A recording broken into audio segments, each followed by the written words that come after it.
Hi guys, welcome to my channel. My name is Faith Black and I talk too much. And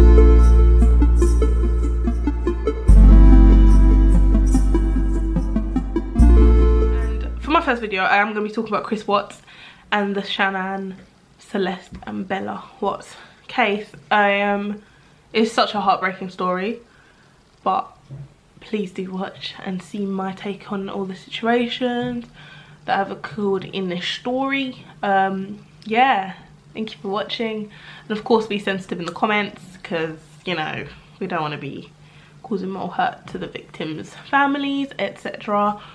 But yeah, I hope you enjoy it. Hope you like me. Oh gosh, please like me. Even if you don't like, comment, subscribe. Thank you so much, I really appreciate. Please do follow me on @faith.black and my business page, The Blacklist Official, website www.theblacklist.co.uk, where you can get pieces like these. Chris worked in a petroleum facility called Anadarko Petroleum, and Shannan worked in a MLM facility, girl representative basically for a brand. You know, like those Herbalife companies, those salad mars, those people that have like multi-level, that's what MLM stands for, multi-level something. It's here. In an MLM brand, okay? She worked for this company called Thrive, and she was selling these like health patches and, oh, look at this lifestyle that you could be living, be healthier, look, my husband wears them, and blah, blah, blah, blah.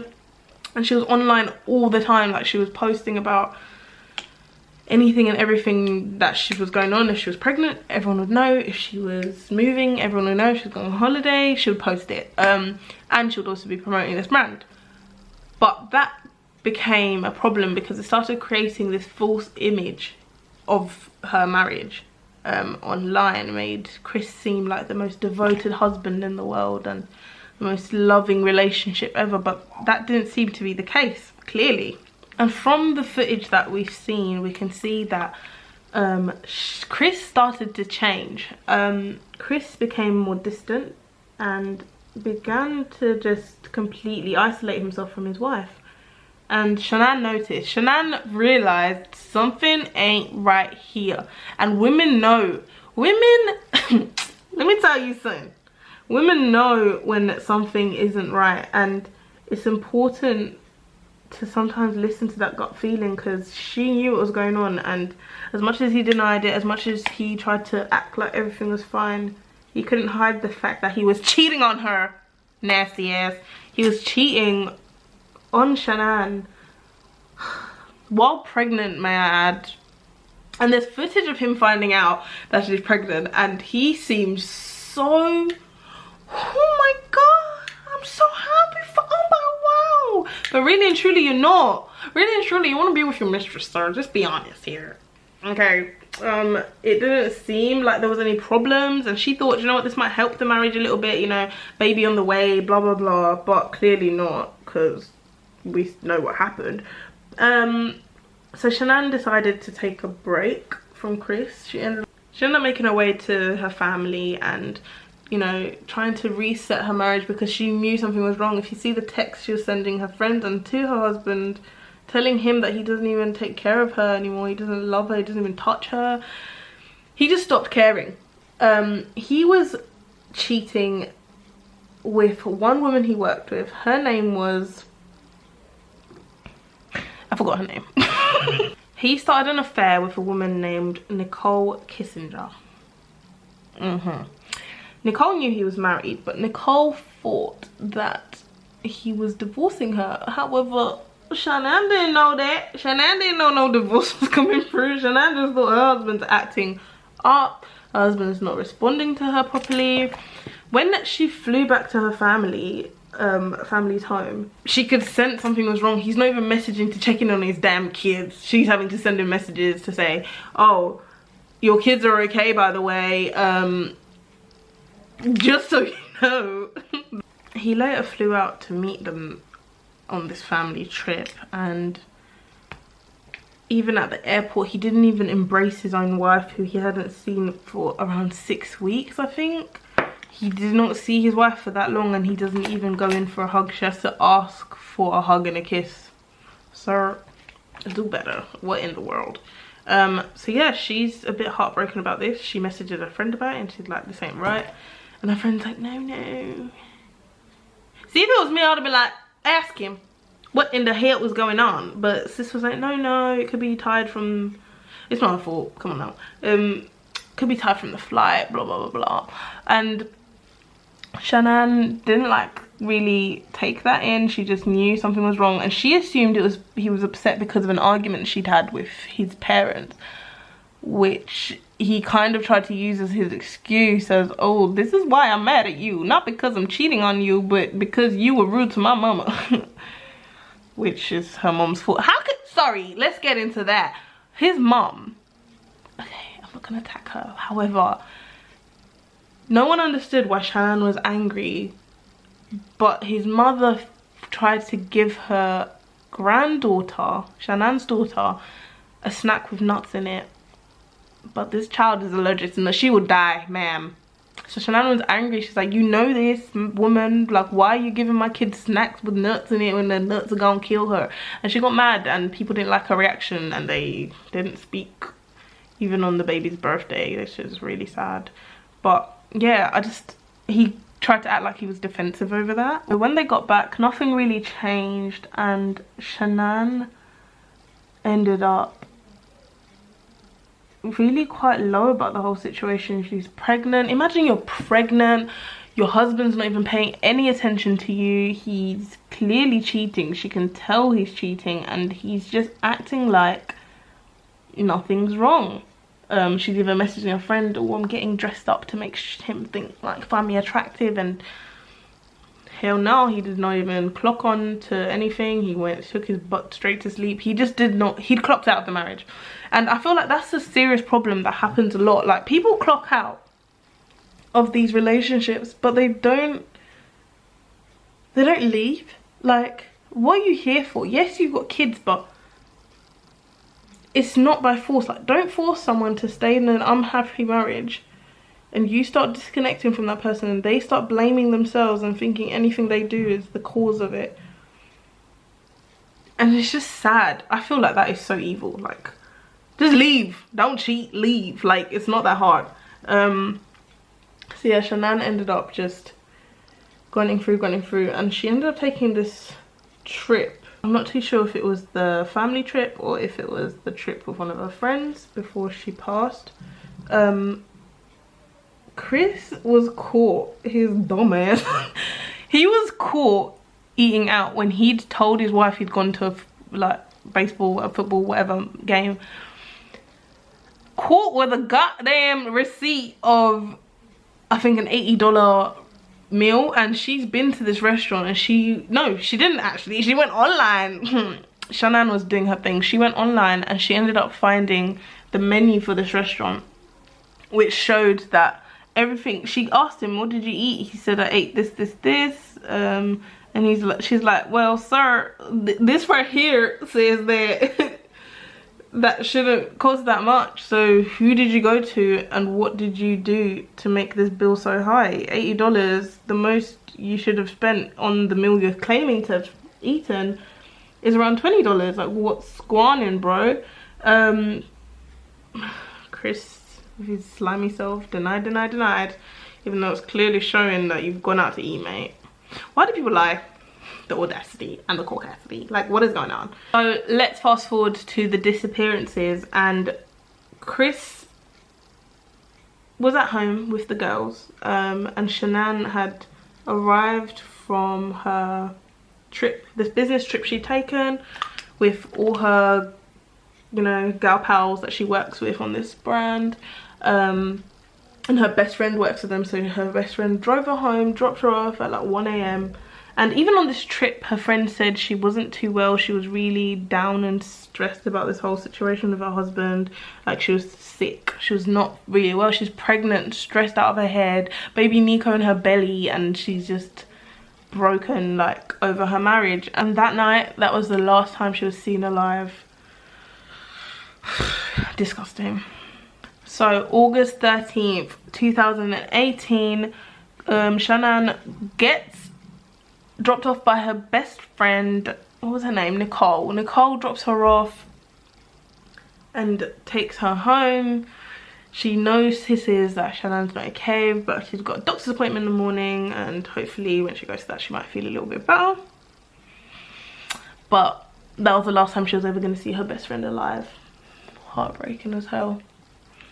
So make sure you always tell your friends you love them. Make sure you always tell your family you love them. I'm always one to like ram that down my friend's throat, like, I love you, like, because you never know when the last time is. Chris has been home with the girls the whole time that Shannan's been on this trip. So Shannan walks into the door at 1:45 in the morning. She's seen on their doorbell camera, and you see her best friend drive away.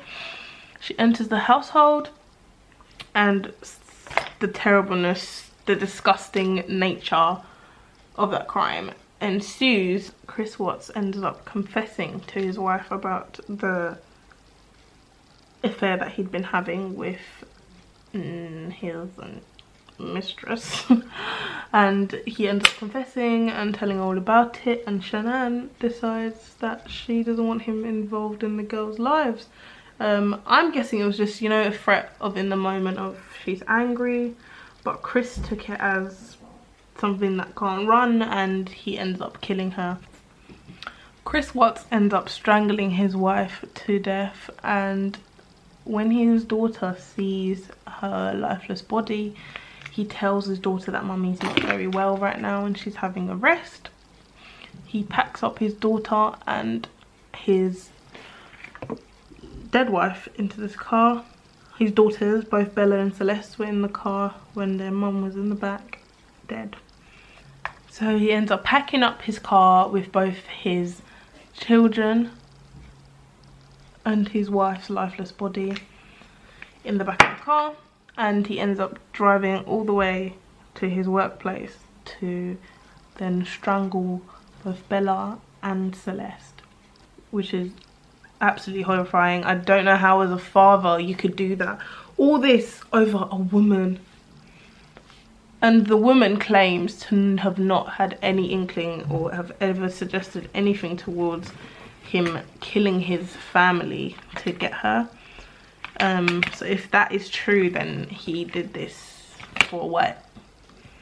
And there's been these rumours of how Chris was fixing his body and that's what made him kill, and because he wanted this new life outside of Shannan. And some people justified the killing of Shannan and attempted to say that it was because she was so controlling and she was not a nice person, but I don't understand how you can justify killing. I don't get it. But later on, Chris Watts ends up returning home and starts his day as if nothing has happened. He gets calls and messages from Shannan's best friend Nicole, who is hounding him because she's first of all missed her doctor's appointment. She knows because her friend would have contacted her and let her know that something's gone on. You know, I've gone to the doctors and this is what they've said or something. But she doesn't understand why Chris is acting like this is okay. And no, they're just, I've left them and ooh. So Chris is giving really silly answers to Nicole. So Nicole doesn't like the situation. And her final straw was when Shannan didn't show up to a business meeting. I'm not sure if it was meant to be on the phone or what, but she didn't attend this meeting. So Nicole, the good friend that she is, rocks up to the house and starts digging. Like, what is going on? She calls the police. As you can see, Shannan's car is still in the garage.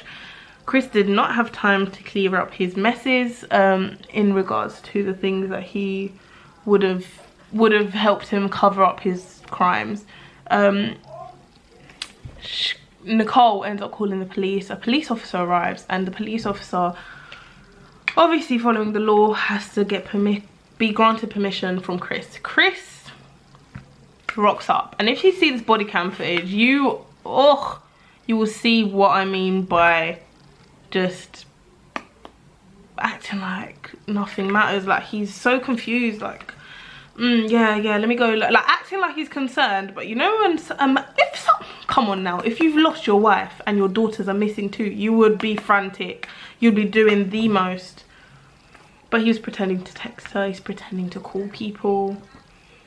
His poor mother, frantic and stressed, back in a whole other state, or wherever I don't know how America works, I really don't, but in a whole other area of America, and she is stressed out of her mind, wondering where her baby girl is and where her granddaughters are.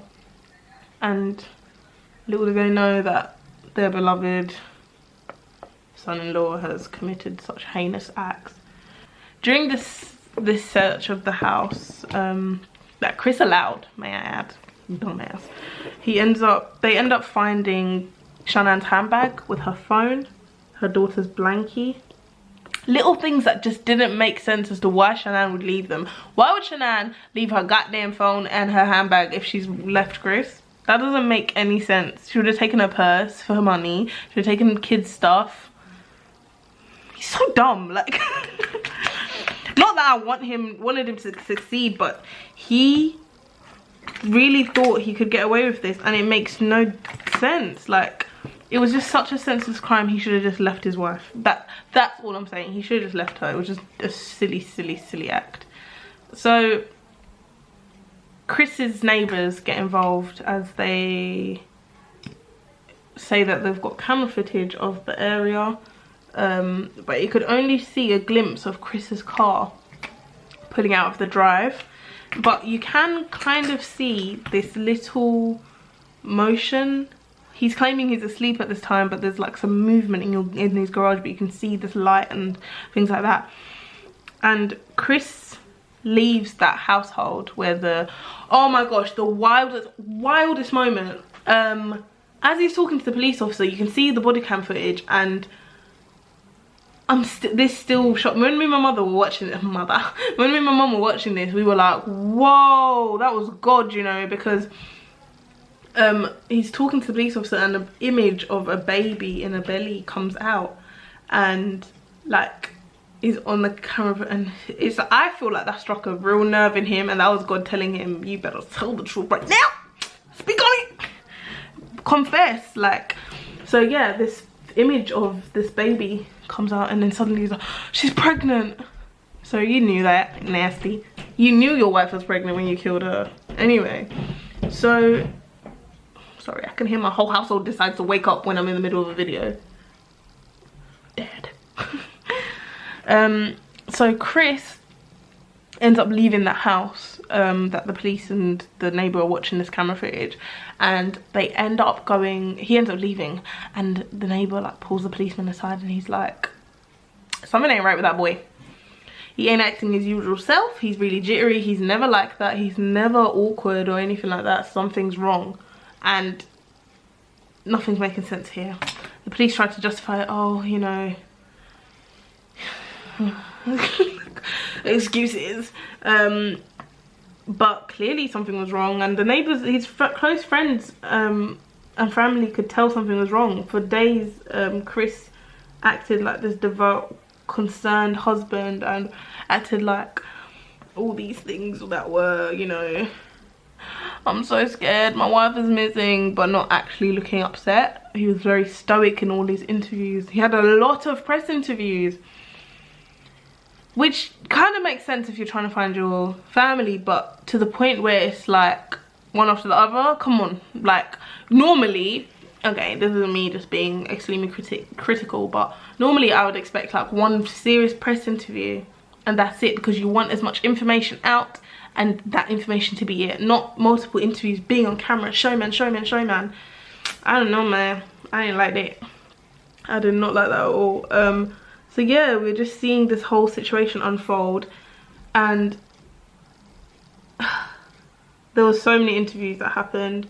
They interviewed his mistress, they interviewed his family, and the most beautiful moment in this whole case was when they did the polygraph test, and that detective, I don't know if she was just the polygrapher, whatever, sorry, or if she was a detective there, but that woman did bits. She interviewed him in the polygraph and made it like, do you know what, Chris, you should be fine. Like, if you were sat here, what did she say? If you were sat here and you're a liar, it would be very silly of you to have done that, because you can't beat this test. Like, she manipulated him really, really well. And oh, sorry, what are you doing? Do you want to join my video, Dad? Hmm? We're doing a true crime story. True crime story. Dad doesn't like true crime. Me and my mum are hooked. We love crime dramas. My dad doesn't like true crime. Do you want to say hi to the camera? Hi, camera. Alright, what are you doing? As I was saying, it was just a bit, she was just so good at manipulating him. Normally I don't like manipulators, but she was good. Like, she knew what she was doing and she did her job. She got him to somewhat confess to the case. He tried to, oh, they pulled his dad in. His dad came in and his dad was telling him, like, just tell the truth, like, you can tell me what's going on. But he kind of twisted the story and tried to claim, sorry, I'll never go over this, this is so wild, like, why would he tried to claim that Shannan had actually killed the girls and he killed her in response. He's so disgusting, but he later confessed to everything. And he said he killed her because she'd said that she won't let him see the kids, so to fix it he decides to kill the kids and her. Alright, makes sense, mate. So yeah, he ends up confessing to everything, and this whole story has just been so heartbreaking from the get-go. Like, the people that have been left behind are so shaken up. Like, her best friend did all she could. That woman, we all need a friend like Nicole. Like, Nicole went in. She really did not play games. She was getting even angry at Chris and acting like what in the world, like, why are you not acting more, you know, like, she went in basically as a really good friend should, and she made sure that Shannan didn't just, you know, her story didn't just die with Chris's lies. She made sure that everything was done properly. The police did such a good job on this. Normally there are situations where the police fail, but they did such a good job of investigating this, and the way that they caught him and made him confess was brilliant. So normally I wouldn't prop the police, but you know what, whatever, all right, we can give them a little bit of props. Okay, and I'm gonna read this part because I don't want to mess it up. So Chris Watts was charged with 5 counts of first-degree murder. God, it was just crazy. And you know, they interviewed his mistress and she was like, what, like, I never asked for any of this. Like, she was saying like she doesn't understand how it could get to this. Like, she never said that he can't have his own family and da da da. But you know, sometimes when women are a bit like, I don't know, you can't be, you know, I don't know, let me not put words into her mouth, but anyway. So yeah, he was charged with 5 counts of first-degree murder, including an additional 1 count per child cited as death of child who had not yet attained 12 years of age. And the defendant was in a position of trust. For real, like, you took the lives of your 3 children. Bella and Celeste were bubbas, like, they were little girls. They were the cutest little girls. And Nico, who was not even born yet, you took their lives. You ruined their future because you were scared of your own. You legit could have just left Chris. I don't know why I'm talking to him, he can't see this, but he could have left, and he never tried to do anything other than harm. Like, what? Anyway, child.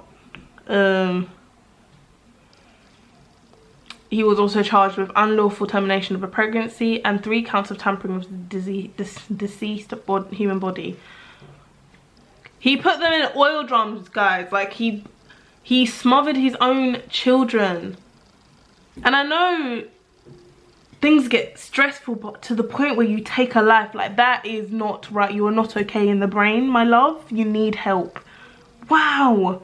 He was denied bail at his first court appearance. At a later hearing, his bail was set at $5 million. He ain't getting nowhere, with him being required to put down 15% to be released. On September 1st, he posted 750,000, what? And was released pending legal proceedings. Where did you get that money from when you're bankrupt? I don't get it. Anyway, Chris Watts later pleaded guilty to the murders on November 6th, and the death penalty was not put forward by the district attorney. Yeah, he definitely would have gotten the death penalty if he didn't take a plea. On the request of Shannan's family, who did not wish for any further deaths, they were supportive of the decision to accept the plea deal. So yeah, Chris was sentenced quite well. I feel like a lot of the time, and I feel like it helped that it was a high profile case, because sometimes sentencing doesn't match up to the crime. In the US, from what I've noticed, I am speaking as an observer, of course, I don't know all the full facts, but a lot of the time from what I can see, sentencing doesn't really match up, and it is heartbreaking for families that are left behind. And it happens in the UK too. It's not great. I don't know what else we can do about it. I should really research more into that. But yeah, it's been an interesting case, to say the least. Talking of family annihilations, look at my makeup, I'm not even finished. Gosh damn.